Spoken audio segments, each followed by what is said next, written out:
let's get back into here, the Herb Smith boomerangs. This is not a Herb Smith tennis ball. I'm going to pull some of these out of here. You can see a lot of similarity.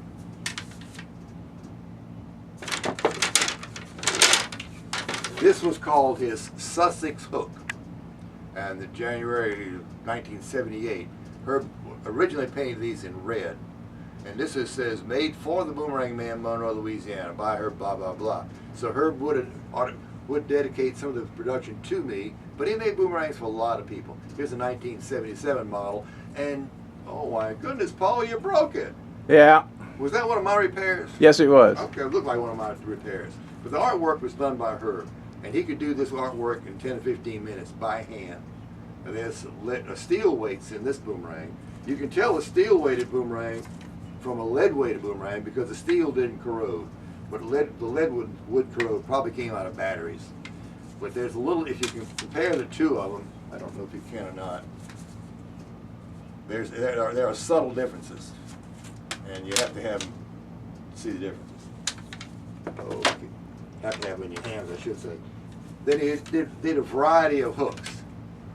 And I think these are all, they're the same but different. If you notice the angles in some of these. And what makes the difference? You have to go out and throw the boomerang to tell. And you couldn't say which is your favorite because after you throw one, you want to throw the other. And Paul would collect these over a period of time.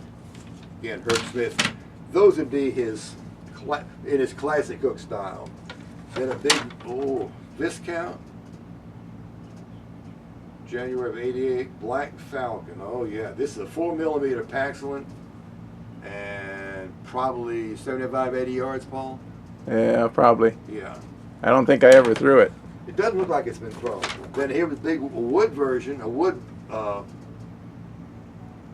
he doesn't have it marked what it was, but it's a good heavy boomerang, probably 50 yards easily.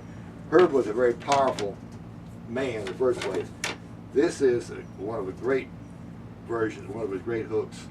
I forget what he called it, a mandible, I believe. It has the steel weights, and you can see the steel is rusting slightly. And again, Herb's special artwork. Bruce Bernstein in Chicago pays tribute to Herb, but with doing similar work. Then we get into his big boomerangs, the Sycamore, for example. Now you notice how my hand goes around there. That's a handful. Well, Herb came up with the idea of the notch, where your hand would fit the boomerang better. The notch wasn't really to make the boomerang trip when you threw it, but so you get your hand around it. And it's sexy looking, so everybody likes to put notches on them. And Herb liked to throw dingle wing quite often. Many of us throw lead wing, but Herb and I would throw these both ways. But you get a little more power this way. If you throw it dingle wing, you have to get a little more wrist action into it. 1977. Well, you got some early ones, Paul. That's earlier when you and I were friends. Then here we go, the weighted Sportsman, I believe, and it has the steel weights in it. And again, fits your hand. This boomerang will work you. Then we have the Big Red. Oh, what a treasure that is. Herb Smith's classic red shape, red color rather. And you don't throw these when you first get on the field. You better warm up. Then we have a two-winger. This is a natural wood boomerang. I don't know where you got that from, but you really have to be careful when you have a natural wood boomerang because there's always a flaw in there, and you throw it, don't tell them it might break. And obviously, this is what happened. Was this? I got that from you. Mulga wood, I think. Yeah. And then here's a smaller bake wood, strip laminated, Sky Rider. And this was something that somebody who was a tennis coach came up with, was a mitt so you could hold your tennis racket when you're playing tennis. Well, I sold them for boomerangers, and it worked very well for the wintertime. Then Gundawara made some bull roars for me out of coach wood. And then this little cross stick is from the stick around people, and it would fold down like that. This made up in Richland, Washington. They're out of business. So that's Paul's collection. Pretty amazing, isn't it? From 1977 to 2012. Good on you, Paul.